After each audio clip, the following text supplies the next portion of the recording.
get the show on the road here. Clickety clack. Machinery. Digital. Not analogs. Analog typewriters. Remember typewriters? Remember analog clocks? Isn't that amazing?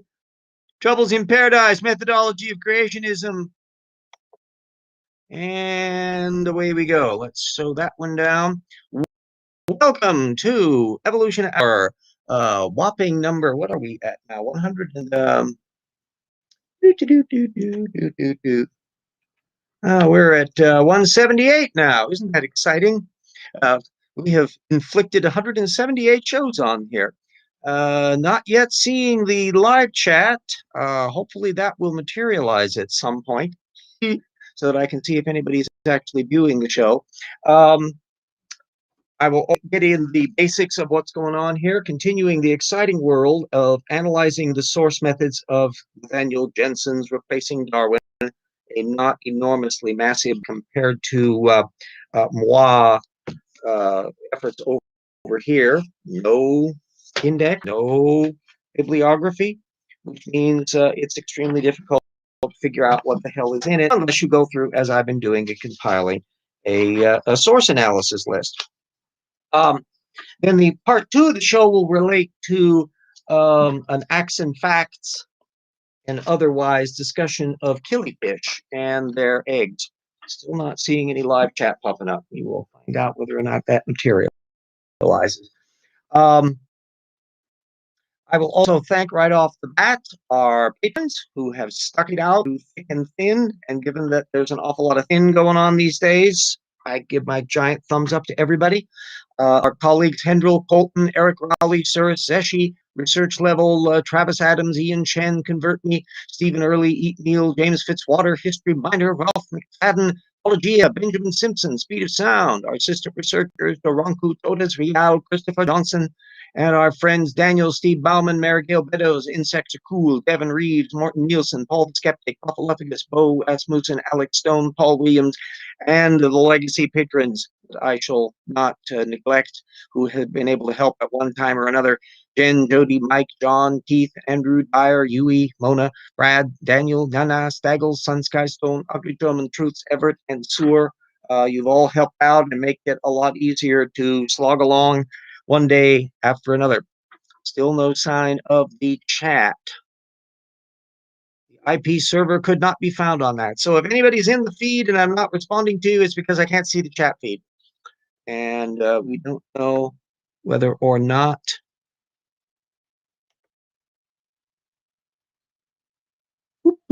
okay, so we'll just have to hold off on that. And now I've got another bloody little menu up here that doesn't want to that. Hit it when I hit. Oh, there we go.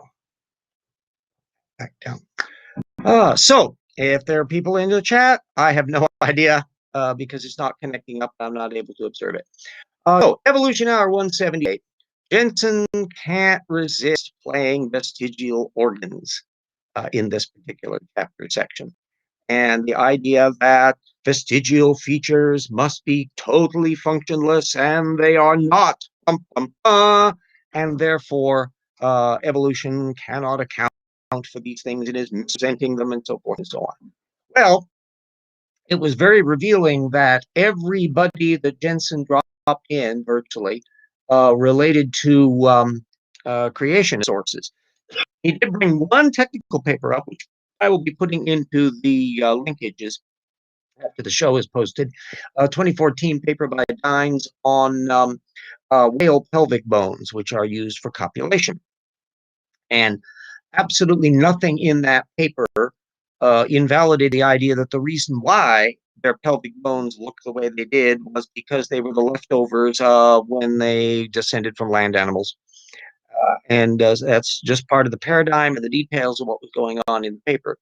But all of the other things that he slipped into a footnote were creationist postings. He had a 1999 one from Gurney on the inverted retina, Jerry Bergman from 2008 on the human pharynx, and another one from Bergman from 2011 on the laryngeal nerve, which Jackson and I discussed in the vestigial organ chapter of the Roxford there.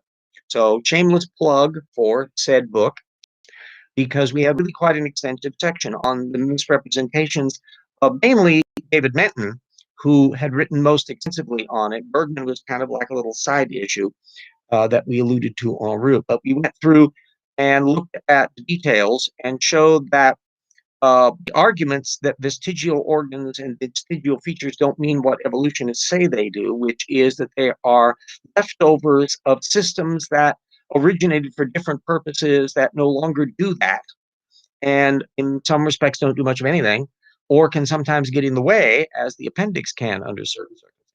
Doesn't mean that it has to have no utility at all or have gained novel new functions. The human appendix, for example, ends up as kind of a repository for microbiome, which can be handy. But as co-author Jackson discovered, literally while we were writing the vestigial organ chapter, he had an appendicitis attack and had to go to the hospital on that. So there we go. The reason why that's of a relevance to put up is because it shows that that vestigial feature just keeps occurring as a trope. You just can't beat it down. It's like whack-a-mole. And so the more you know about what the features are involved in, the more you can diffuse the argument, no, vestigial features are not ones that lack function altogether. It's they're not doing what they were originally. They're leftovers. They're detritus, which may or may not end up, if you're a whale pelvis, you're no longer crawling around on the land, but you can use it to organize stuff when you're having sex.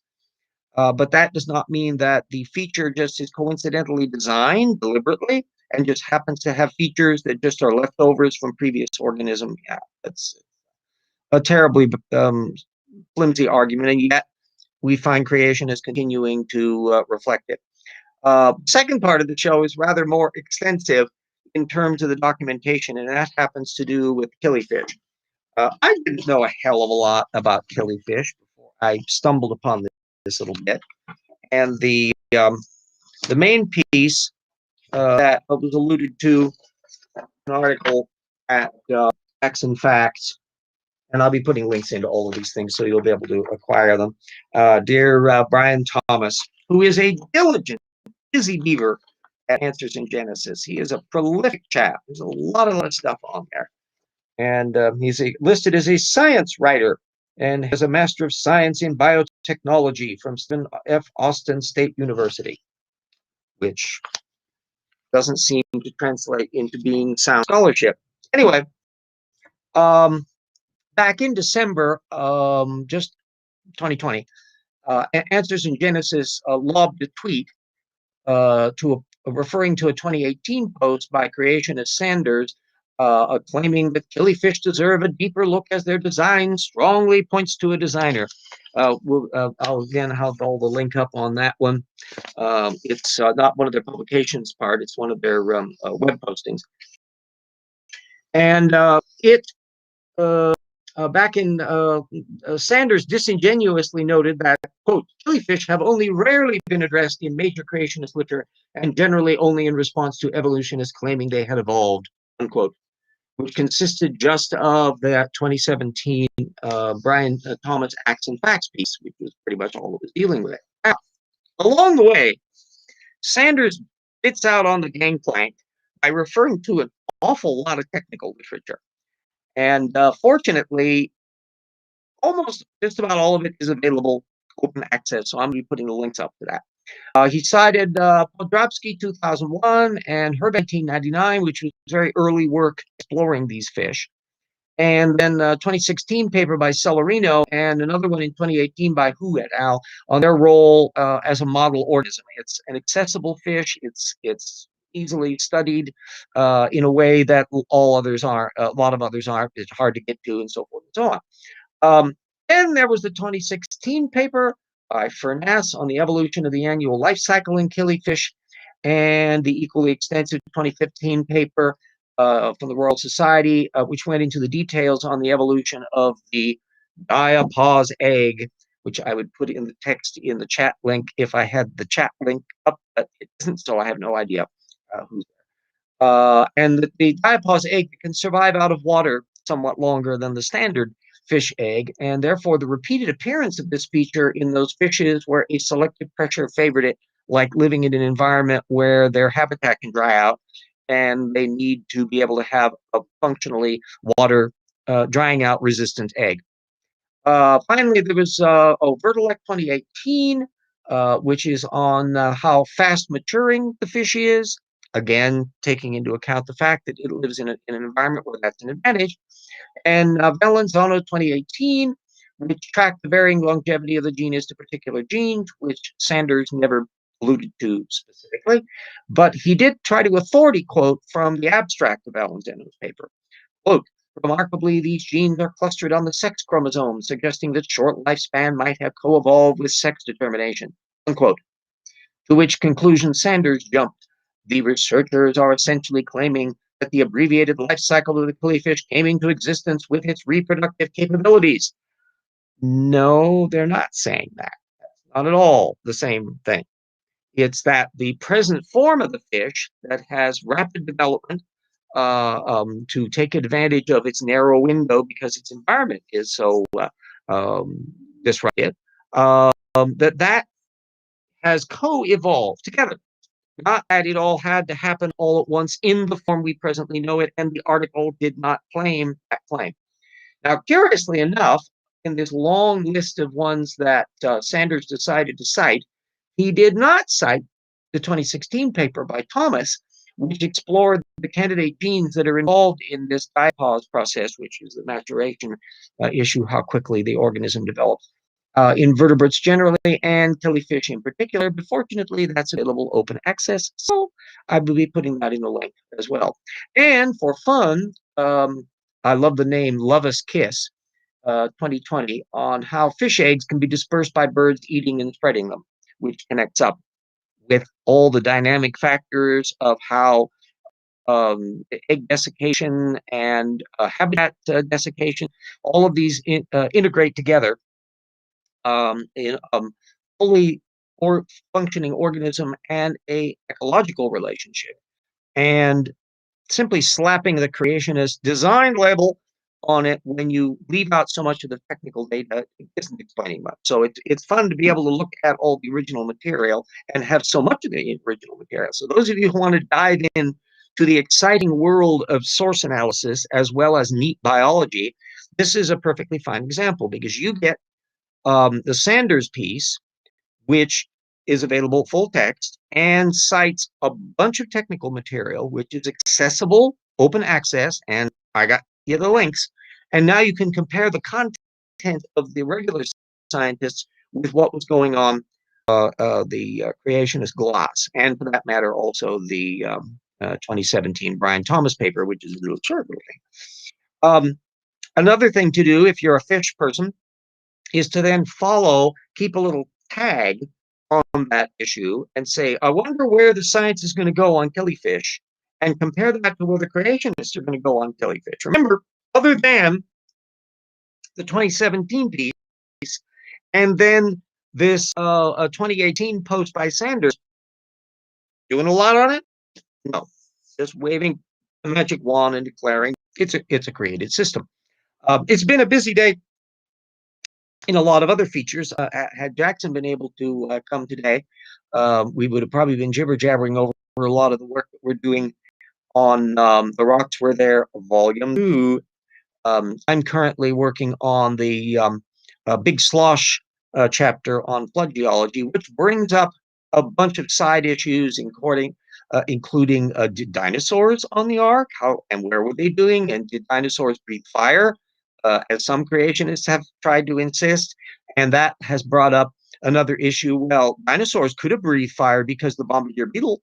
And that literally was the argument that Dwayne Gish was making in the 1990s. So there's going to be in an info box that I'm just working on as we speak about the bombardier beetle, which is a fascinating trope. It pops up over and over and over again in creationist literature. They just can't let it go. And it's going to have an awful lot of neat little twists because there's been an awful lot of technical work over the last few years on it, even up to including 2019, 2020. And Creationists just keep on digging their heels in on it. David Lepage was dumping on a 2019 technical paper, and it just keeps because the biology of these things is really remarkably well understood, and it's been a case where the ones who dive into it really can't get much past the gee whiz, ain't it complicated thing, rather than looking at the dynamics of beetles and how pineal glands function and how quinones are generated and how secretion systems work and how you can trace the incremental variations of the systems up to the spectacular one. They even downplay the fact that there's a temperature differential, that the famous Burkinus uh, bombardier beetle spews stuff out at literally the boiling point of water, 100 degrees centigrade. But that's not typical. And most of the butt spewing quinone ejectors in that genus operate at a much lower temperature, down into the hot and less hot range, half and a third of what the others were doing. And that information just doesn't get discussed. So I think it'll be a nice add-on. I know that Jackson has been making quite a bit of progress on a lot of the things on vertebrate origins. We're going to have quite an extensive section on that. Again, creationists have gone amok with trying to downplay the record that we have of tetrapod origins. And I know from my own experience as old fart that there's been an enormous amount of paleontological work that's occurred in just the last 15, 20 years. And we know way more now also on the developmental biology side of how limbs form, how what kind of selection pressure is related to them. And so the simplistic notion that, well, a little tetrapod just crawled up on land and grew legs all of a sudden. No, it's more delightful than that, that the development of fingered limbs are appearing in aquatic form that are living in habitats where getting out of water can be helpful. And they, by the way, have both gills and lungs. And eventually they reach the point where the gills become increasingly redundant as they're spending more time on land. And that's where land tetrapods come in. And the next big evolutionary development is the development of the waterproof egg, which lets the reptiles run amok. And then the thermostat issue. This is big picture. This is big picture here, folks, that it's interesting that in two divergent lineages of those amniotes, of the diapsids and synapsids, diapsids leading off into reptiles and dinosaurs and birds, and the synapsids leading off to us mammals, both of those independently developed thermostat groups, mammals and birds, which birds actually have a higher thermostat than mammals do. And that suggests that there is a general selection pressure for organisms that can do lots of interesting things because they have more energy available, because they've developed endothermic instead of ectothermic.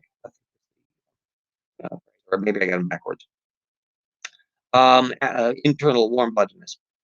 And so it is the case that bats of flyers, bats and birds of vertebrate flyers are all warm-blooded.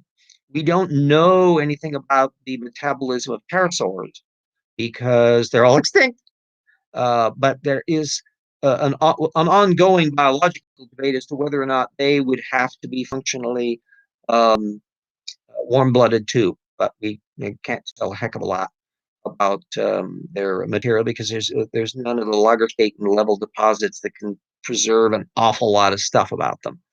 So, and because there's none of them alive, you can do some retro calculating with birds at least, because you can look at connecting up the dinosaur data and living birds, and you can do the same thing with bats. But we don't have that advantage with pterosaurs. Insects, an entirely different ballpark. And the fact that flight, most animals fly, if you look at it, it's just sheer numbers of species. And insects, the flying insects have had enormous impact on their ecology. The ability to move that way and skirt right over your obstacle suggests that flying in general is an adaptive advantage. And in order to get a flying vertebrate, you got to have enough energy to do that. you take the extreme case of a hovering hummingbird. Those are highly derived forms that basically spend all of their time eating to be able to keep the fuel tank going. So those big pictures then are of relevance in working out why organisms do what they do and all the different selection pressures and things that are going. Whereas all the creationist does when they look at those kinds of things is, gee whiz, isn't it complicated and wonderful? Designer was great, and don't bother me anymore about it.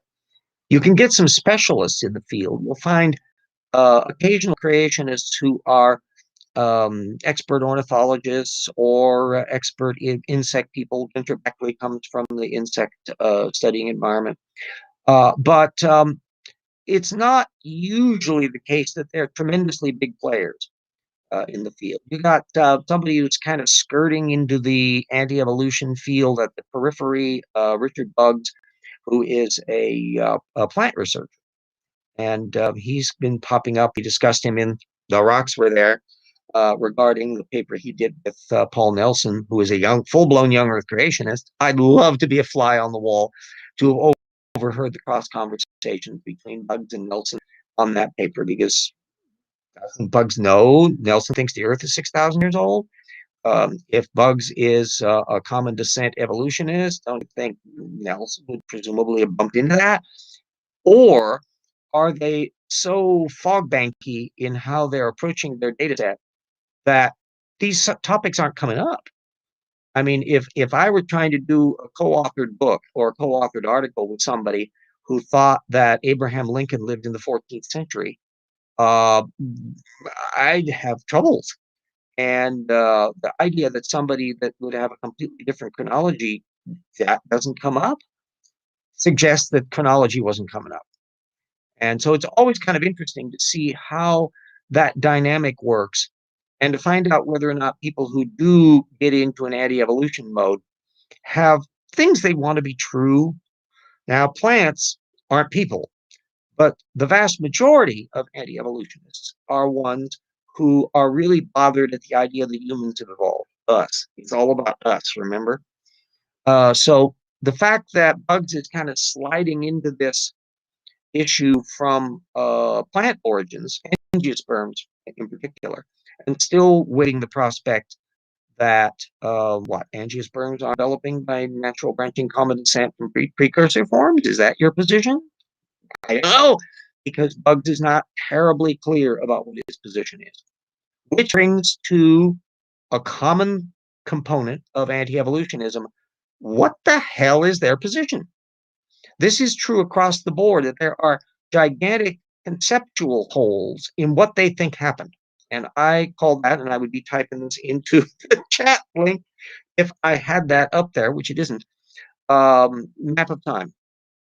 That's how it boils down ultimately for typical anti-evolutionists, is what do you think happened, when, and then what do you think happened next? And what's the nature of it? So if you believe in design events, fine, great. You're an intelligent designer. You're sure they're design events. Salvador Cordova and Otangelo Grasso and Standing for Truth and all these others, they can use that rhetoric of design.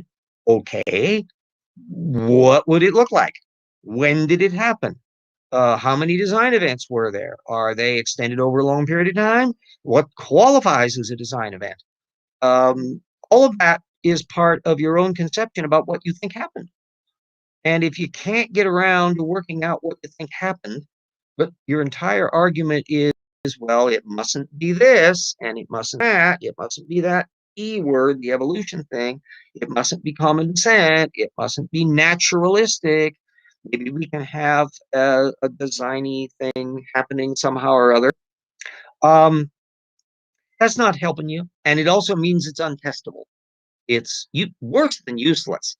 There's the old physics joke that it's not a particular hypothesis that was being put forward. I think it was Max Planck, that said it was not even wrong. It was worse than wrong. It wasn't even wrong, because it didn't even get to the threshold level of being able to be wrong. It was too low on the field that way. And you get an awful lot of that operating in any evolution literature. And it doesn't matter whether they're low echelon Ray Comfort types or all the way up with people with PhDs who ought to know better and ought to be clear about what they say and clear about what they are proposing as an explanation. That's why, although an awful lot of people at the Discovery Institute still don't like being pegged as just God of the gaps, that no, our intelligent design is based on empirical identification of irreducibly complex systems and complex specified information. But Bill Dembski, who came up with a lot of this jargon, could never apply it to any actual genetics. And B, he has never told us how many design events are going on and what they look like and what's happening. So it's functionally still a God of the gaps argument. Sorry, can't get quite around it. A thing that also for people to let me know on things in comments and send me emails or Twitter links or whatever else is subject matter that you might want to see included in Rocks Volume 2 that wasn't done in Rocks Volume 1. That's particularly current, up-to-date debates.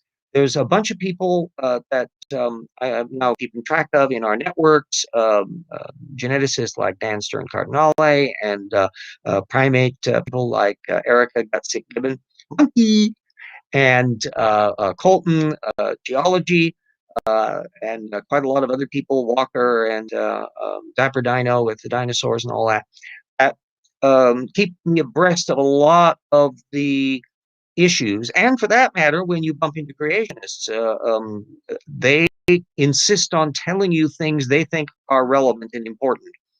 So we're going to be addressing a lot of those things in the info boxes and the subject matter in the second volume, because that's bumping into what's being done by creationists currently, the kinds of apologetics, the kinds of arguments that they're bringing up. We addressed an awful lot of material, obviously, in Rockstar and also Evolution Slam Dunk, make it a twofer, on the reptile mammal transition. Precisely make it available the vast amount of technical literature that is in fact out there. So we can move beyond the quoting talk origins stage or postings at Jerry Coyne's Why Evolution is True. Not that they're not irrelevant or not irrelevant, but that some of it is not as directly accessible as it should be. And also, you need to deal with what the creationists are actually offering in their own current apologetics. So functionally, reading up on this material means that you're going to be ahead of the game on an awful lot of subject matter that's being brought up by current level creationism in social media and in YouTubes that they do and all the rest. There's not a colossal amount of original thinking in creationism. I'm sure you'll be shocked to hear that. That you have a huge network of secondary parasitism. But when you figure out who the players are, it starts being clearer as what's going on, and you can anticipate what's going on a lot easier that way. To know that Standing for Truth is channeling John Sanford and Jeffrey Tompkins and Nathaniel Jensen, slavishly so, just following their websites, repeating their arguments, drawing the technical literature that they're bringing up. It's just a yawner. Ramat and the people that surround him at that level are all the same thing. Otangelo Grasso channel a lot of Origins or Bust material. I think he pokes around on a lot of websites, and so they're often picking up on things, and Ramat, I think, does the same thing, where the title of the paper seems to be relevant to certain topics that they're dealing with. And others are, relatively few, are ones that actually would be coming up with some original material. When you recognize how frequently you can almost put up it, I suppose this is the parlor game of the creationist bingo card, to see which kind of tropes come up. With a Kent Hovind, there are a bunch of stuff that's going to pop up automatically. You can anticipate it. There's not much originality going on. One of the ones that's Standing for Truth is apparently going to have McLean on, who is a creationist paleontologist. Not really a big player even in creationist paleontology, not that there's a hell of a lot of that. But still, he criticized Evolution Slam Dunk and I only found out about it rather after the fact. And he's apparently going to be on a guest on Standing for Truth, where he can lambaste the work again. Apparently, the idea that I should be there to be able to discuss this matter, since it is my book, no, that would be giving two sides of a case. We wouldn't want to do that. We just want one side. But anyway, if and when that pops up, I'll be watching that show and seeing what's all in it to find out, is it any different than the 2019 video he did attacking the book? And did he do any better evading the points this time around than he did in that other one? Yeah, we'll find out. Anyway, it'll all get alluded to in the update section in the Rocks Volume 2. At this point, I would be turning over and asking for people questions in the chat, but I can't see the chat, so I have no idea. So I've got to wing it, draw out the time, fill out the time, fill out the time. Let's see, we've got kind of thing am I putting out to keep track of on what's research that I'm doing that's going to be hopefully some delightful surprise bits that haven't been done. There's been an awful lot of work done by an awful lot of people. One I'll just give a nod to is, again, Dan Stradinali, who was a genetics professor who I didn't even know until, maybe 8 or 9 months ago. Anyway, because he's actually a geneticist, teaches it in college, and is familiar with a lot of this material from his own work. He's been of enormous fun watching him take on the arguments of Tompkins, Jensen, and Sanford at their core theoretical level, and pulling it to shreds in terms of the physical details. There's going to be some nice new scoops in the book about rocks for their too.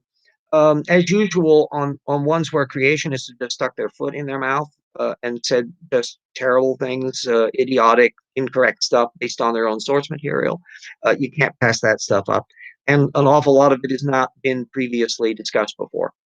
So there will be new examples. Andrew Snelling, who riffed off of Steve Austin, who got an entire column of data wrong. It never dawned on him to fact check Austin's use of the original material, find out that he put the wrong data in. That kind of stuff happens when you get lazy and don't follow up. In this section that I've been writing on the bombardier beetle, in fact, I made a point of cross-checking all of my material to make sure that the older stuff still held up based upon the latest material, otherwise rephrase it.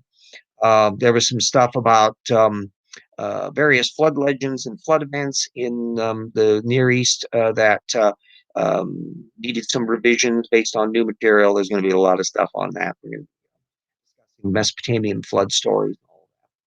There'll be a lot of golden oldie material that I'll be folding in from my old tip work that relates to stuff that a lot of people won't be aware of. For those of you who have not read the works Troubles in Paradise chapters, old tip as it is in the website, then some of that stuff is going to be reprised because it's not as widely known as it needs to be. It relates to creationism of the 1980s and 90s, which is ancient history now in the 2020s. And it's ancient history in part because modern creationism is running off of the internet rather than print. And this is an important thing to remember when you're dealing with scholarship. It's that if you bump into, as I do once in a while, I actually encounter a creationist who's trying to wave Dwayne Gish at me. And that means, oh, they're an old fart like me, because when would you get much of Dwayne Gish? Not a great deal of Dwayne Gish is available on material. Most of the heavy guns that Gish made in his lectures and books are not around. And so you have a whole new generation of people, kids in their 20s, who have been growing up at a time when they're using Answers in Genesis websites and Creation Ministries International, and a few maybe riffing to their despair off of Harin Yaya or somebody else. And they're building up their creationism pretty much disconnected from the Dwayne Gish, Henry Morris, Gary Parker era, even though Parker, I think, is still doddering around. I think he's around. Henry Morris has been dead for a while. Dwayne Gish has been dead for a while. Henry Morris III, I think, just died. So there's been a passing of the thing, the control at ICR and the like. Ken Ham is still knocking around, but Ken Ham is a secondary redactor coordinator type. He doesn't write all that many books. He lectures and talks occasionally, but basically he's using the science conduits of the various creationists that post at AiG for his argument, and I don't think he pays much attention to it. So he's got the physical museums. That's all 21st century material that's up along, which we'll be discussing a bit more about, for example, the eccentricities of the primate exhibits that are at the Creation Museum.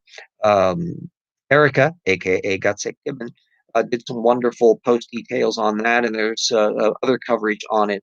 Joel Duff keeps track of a lot of the creationist material. Joel Duff just put up a posting just a couple of days ago on. Matter of fact, I should go get that. Let me race and now that'll help fill out my hour. First.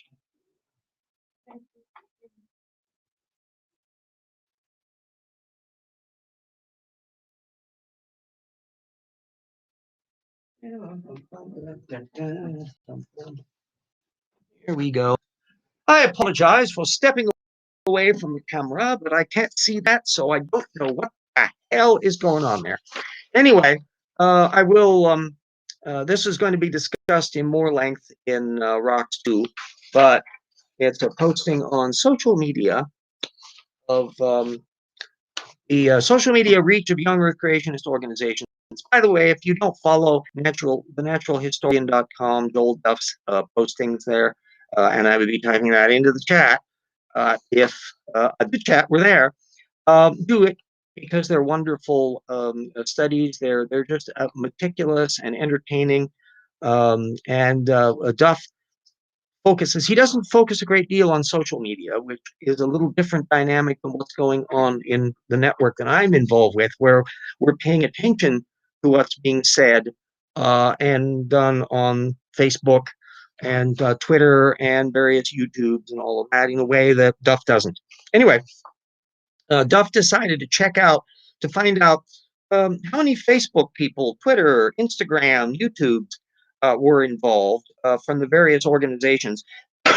And it was quite revealing that Answers in Genesis has 464,000 following them on Facebook, compared to 18,000 for Reasons to Believe, and 67,000 for Biologos, and a paltry 13,000 for the Discovery Institute. And when you look at Ken Ham, personally, has 318,000 followers, 153,000 for Institute of Creation Research, and comparably heavy numbers for these various other social media. And that means that creationists have an awful lot of network to play around with on social media, and they dwarf that of the counter arguments from Biologos or the old Earth creationism of Reasons to Believe, or for that matter, the Intelligent Design of Discovery Institute. And just for a little side bit, it was commented on by several that the Flat Earth Society has 92,000 Twitter followers. And there are some Facebook pages involving Flat Earth that have 39,000 and 48,000 members. And that's numbers that are comparable to what's going on in a lot of the anti-evolution niches. So the idea, how much of that is actually people who believe it versus people who go, holy shit, I gotta follow this just to see what's happening. Just as I follow creationists on Twitter, that doesn't mean I agree with them. It means I want to see what they have to say. And unless they block me, I'm going to observe what they say. But nonetheless, it is an indication of how active people can be on social media. And the idea that just because you're on social media and have huge following doesn't mean you're really true. That you can be absolutely nonsensical, claptrap, and nevertheless you can get a following of substantial numbers of people doing that. So I don't treat how many or how few I have following me as to whether or not I'm doing decent or accurate work or not. I do it because I am have a viewpoint to have, and I'm rigorous about the method I use to do it. And I encourage anybody that sees what I'm doing to use the same rigorous method and follow the same route, which is go to primary sources, work through what you think happened, make sure that you test things out to think things through, and people who you can observe are doing bad method, you put little notes around going, oh, those are bad method people, and not to take them so seriously. And if they say lots and lots of incredibly stupid things, then why are you taking them seriously at all? And if they as well have a following and people are paying attention to them, you stand up and say, uh-oh, you got a problem here. You're making statements that are inaccurate. Because the sound method, ideas worth having are ones worth defending, and ones that are stupid are worth opposing. And so method is everything. It's as simple as that. It's not something that, although I suppose there are places where you could get kind of degrees in epistemology, is there a degree in it? But nonetheless, it's at the very core of how you engage in sound reasoning in all venues. The thing that's so important about this is absolutely incontrovertibly a universal toolkit. It doesn't apply just in sciences. It doesn't apply in just history. It doesn't apply in just politics. It doesn't apply in just religion issues or anything else. It's everywhere. That there are things that, if they're true, they should be verifiable. If we're talking about empirical phenomenon, if we're talking about normative truths, we should be able to think through what the consequences of those would be. I am a William Jamesian pragmatist in that respect, and I would be typing in William James and pragmatism into the chat if I were able to see it, which I can't. Anyway, those are ones to look up in terms of my philosophy of life, of William James's notion that you test out how likely true something is in a philosophy vein by the consequences of it. So if you have a particular belief system that maintains certain things, and the result of that is that a lot of people end up dead or starving to death or blown to smithereens because of the wars that are caused or the cruelty that's done or the indifference and bad consequences of whatever you could apply it to environmental policies or political philosophies. Does it take a rocket scientist to look at the role that anti-Semitism played in European society and that got out of control in the 20th century with the Nazis, and seeing all the terrible results of that? You're going, yeah, that's a bad seed corn. And now we can see why that turned out so badly. And so don't do it. It's not a good thing to do. So the methodology that underlies that, you would apply to advising people not to do that. Now we can see a measurement. Let me politics alert. That we can see in the current tumult in the Republican Party exactly this phenomenon going on. Parties have gone through a lot of these kinds of micro tumults. There was a grappling over how much to the left the Democratic Party was going to go in the 1960s and 70s, and they had a movement that arose to pull them towards the middle with Bill Clinton, and these things happen. So parties can shift around and move around, but the Republican Party as a historical phenomenon, remember, now you can put on the observer hat. First we get the facts, find out what the data field is. The data field, something of what I'm about to say here is a matter of controversy. It's a matter of observation. That the Republican Party used to be a much broader party than it is now. There were liberals, full out, card carrying liberal Republicans, the Nelson Rockefeller wing of the party. And that was the case all the way into from really its formation all the way down into the 60s and 70s. And it's only been in the Reagan on period that there was no replacements as the old guard liberals began to fade away and die off.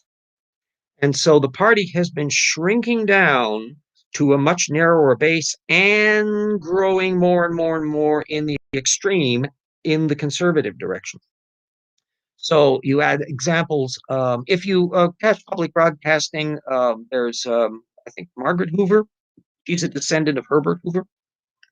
And she is what I would classify as not quite so conservative Republican. And she has taken over the Firing Line show, or done a new version of the Firing Line show that Bill Buckley, William F. Buckley Jr. used to do back in the days, 60s, 70s, 80s, 90s. It was on forever and ever and ever. And I was always a regular viewer of Buckley, and could never quite take him seriously again after he had Philip Johnson, the anti-evolutionist, on to talk about Darwin Untried. It's another story. Anyway, she has been bringing on a lot of voices, both left and right, to have discussions, which is what Buckley used to do.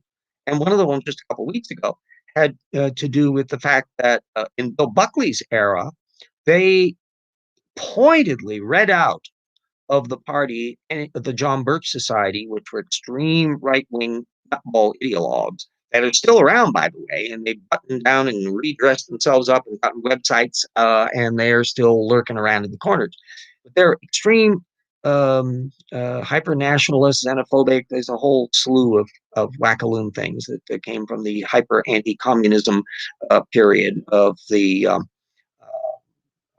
Joe McCarthy era in the Republican Party. And she contrasted that behavior of reading the John Birch Society out to what was going on today, where the green level QAnon loving, conspiracy coddling nutteroos that just are thick as thieves in the Republican Party today would never have been tolerated back in the 1960s. So in that time, in my own lifetime, I have observed an implosion of the political structure and an extremism expansion of the Republican Party, to where now they run from moderate conservatives who are being attacked as rhinos, Republican in name only. That's another one that I would be typing into the stream as a thing. If you haven't encountered the rhino acronym before, that's what it refers to. And it's gobsmackingly absurd that people, the late John McCain, it has been attacked as a rhino by these new version Republicans. And that's why I put Republican in quotation marks, because it's so far removed from what the Republican Party used to be. They are now in a potential death spiral mode. As a historian, I can look at this and be saddened that the counterbalancing party, the more liberal Democrats versus generally more conservative Republicans, although there was a huge amount of overlap and so forth that went on, that has shrunk down to the point beyond the hyper-conservatism of just the Reagan-Bush era into complete wackaloonry, and Donald Trump taking it over. So now we're in a interesting situation here. We're going to see whether or not the political party implodes completely, or whether it purges the Trumpistas, or whether the Trumpistas purge everybody that isn't a Trumpista or not. And one way or another, it's going to be an interesting thing to look at, to see whether Green gets reelected in Georgia in 2022. It's an extremely conservative, racist-friendly district going back for years, so it isn't a shock that she was elected in there. But the range of her beliefs are so nutball and demonstrate such a objectively incompetent method that you have to wonder, can an American political party be tolerated that has such extreme out of the wall views? You find weird political parties popping up all over the place, but they never got as dominant as the Republicans are now. And they're basically hanging on the coattails of a long tradition of a Republican Party that was not like the party that it is now. So I look at it and I can't see the party of Abraham Lincoln in what we see in the current. I can't see the party of Teddy Roosevelt or Wendell Willkie or even Richard Nixon, for that matter, in what's going on in the current Republican Party. And so I like to put them in quotation marks I've taken also to calling them the gangrene, which was hashtag gangrene obnoxious party as an illustration, and also calling them Trumpistas. It's going to be an interesting thing to watch as a historian. And as a methods person, I want to urge everybody to get involved with your local media when they are asking politicians what their positions are on things. Have them also ask methods questions as to where they're getting their information from, and do they source check that information? Because although it is no guarantee that people outside of that little Trumpista bubble will be doing that, within that Trumpista bubble, they are definitely doing that. They're relying on a very limited data set. They don't fact check what they are talking about. When you look at Jordan and Ted Cruz and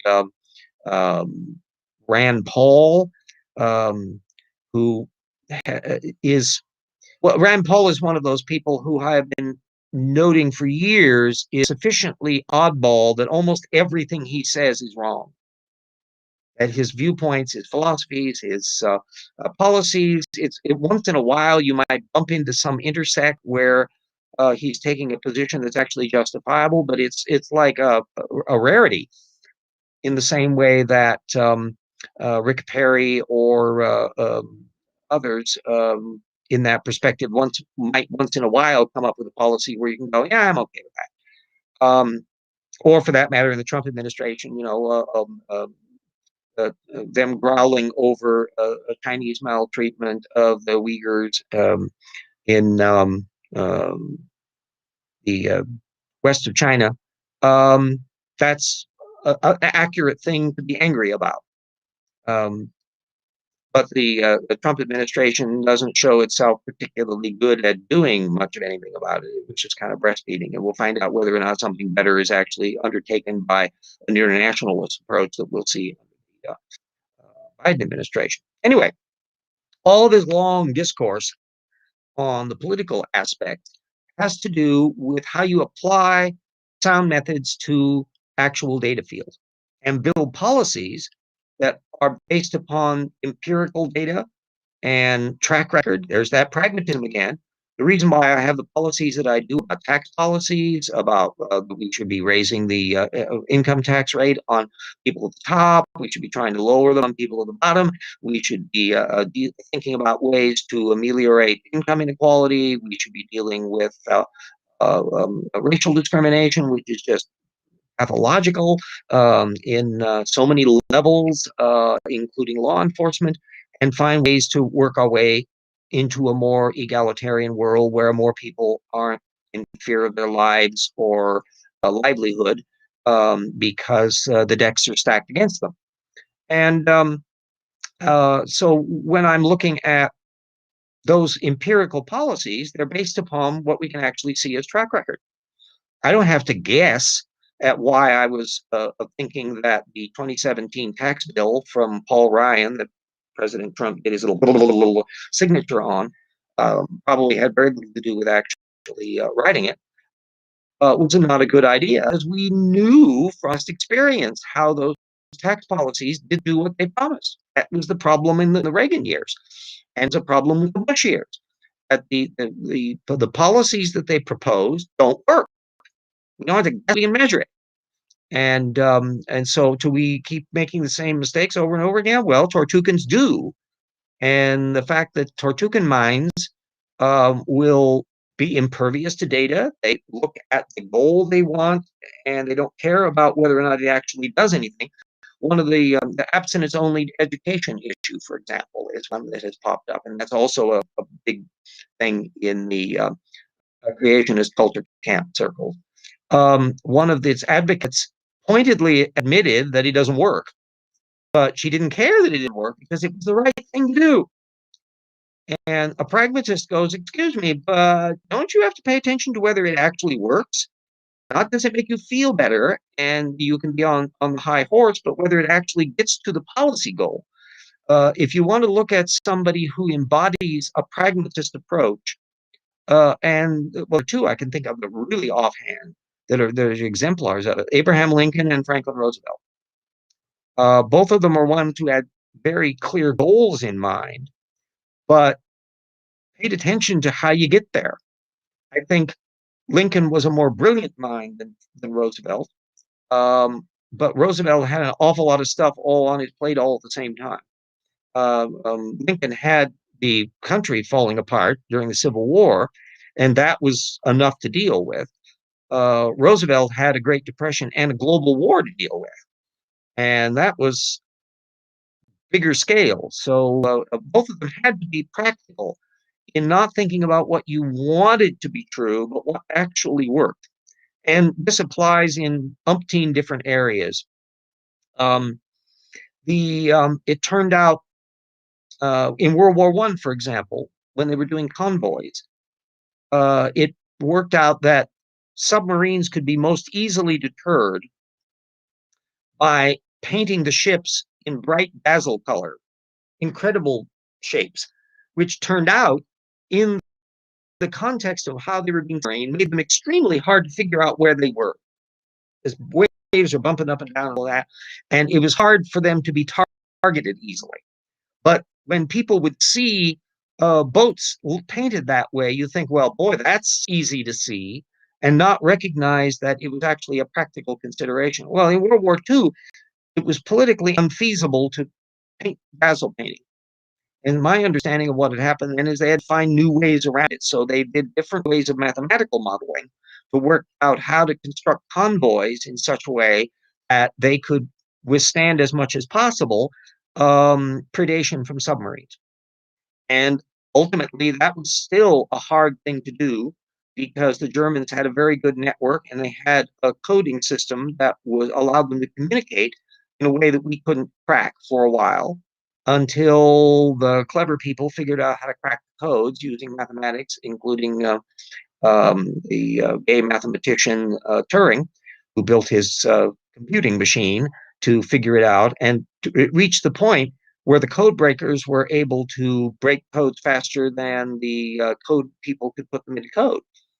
And that allowed them to undermine things. And it can be argued that the Second World War, in part, was won because we were able to finally blunt the impact of the submarine attacks, and all based upon the use of science and method and what actually works, not what you want to work and what you would desire to work. There was a point about must be some alert, Amber Alert. Yep. Yes, I'm trying to click you off. No.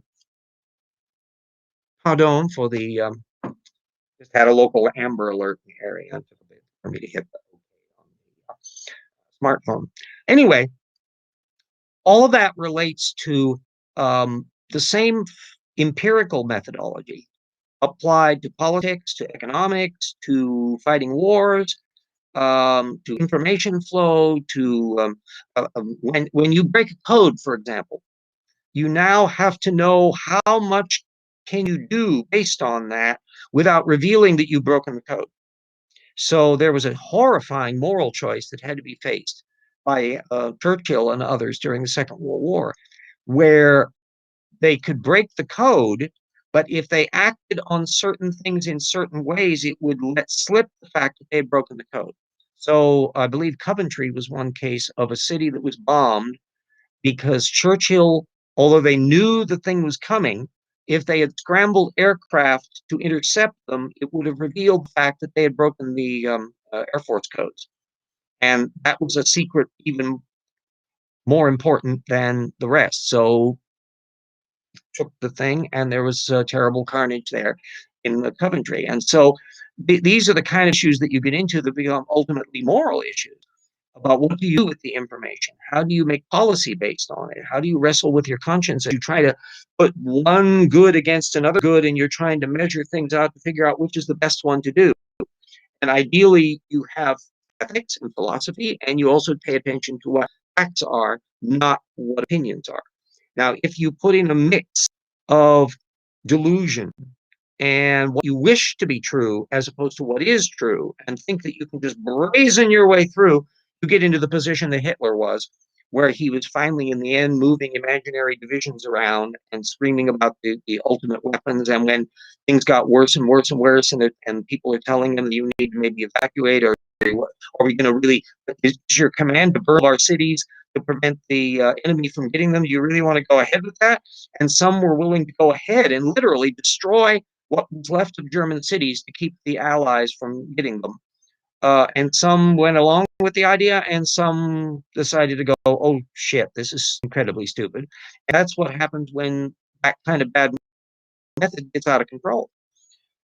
Ultimately, no stopping it, because it's a cycle of stupidity.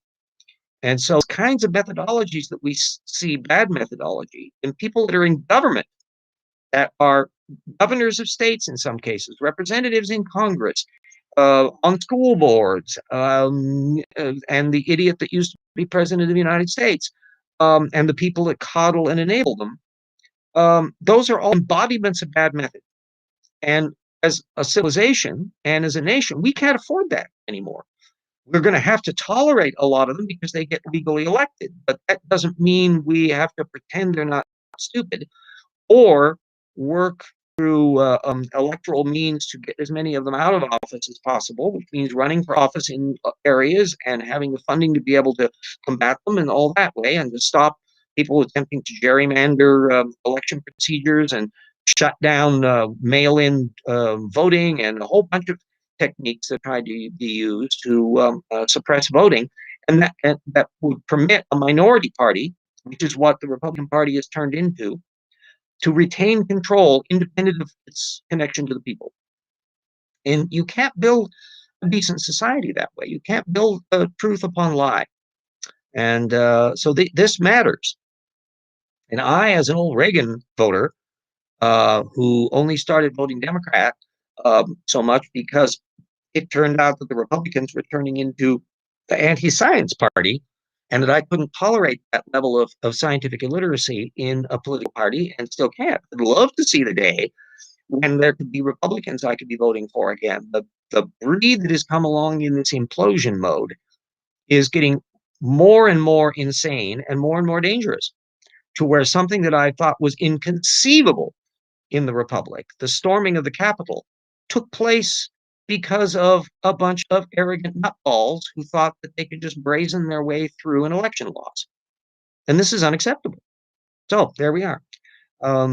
Things will be settling down in some respects because we have a sane person as president of the United States. But it's up to the rest of us to help pull our weight in terms of every election at every level, that to make sure that nobody even gets on a ballot without knowing where they stand methodologically. That they can be coy and clever in not saying they're nutball methods, but you need probe methods questions to find out whether or not they actually have unsound method, but are concealing it because they're just saying the positions that you want to be true. That's how it actually rubber hits the road. And it's all up to us. And everybody in the audience that's younger than I am, which is a lot, that's your world. It's the world you and all of us together will be making of it. And I want a world that's more like the optimistic 21st century that I was expecting back when I was a young guy. And I know that we have the capacity to make it, or we have the capacity to screw up and make a complete mess out of it. So I rambled on for the rest of the hour. Stretch, stretch, stretch. We're now past the hour. I can't see the damn chat, so I have no idea who's in the audience. And if there were few or many, hope you enjoyed the show. And I will now be shutting down, and we will see you all next week. And everybody take care. Keep wearing your masks. Be careful if you can manage to get into the queues for the vaccine. If you're down in Texas and in places that are freezing shit off, have everyone help everyone else down in there. And then afterwards, maybe throw some of the nitwits out states that were so imprudent to not realize that they had to weatherproof their damn systems because climate was changing, and that they needed to prepare for this stuff. So you can't tolerate this thing. The technology should have prevented that. Okay, till next week.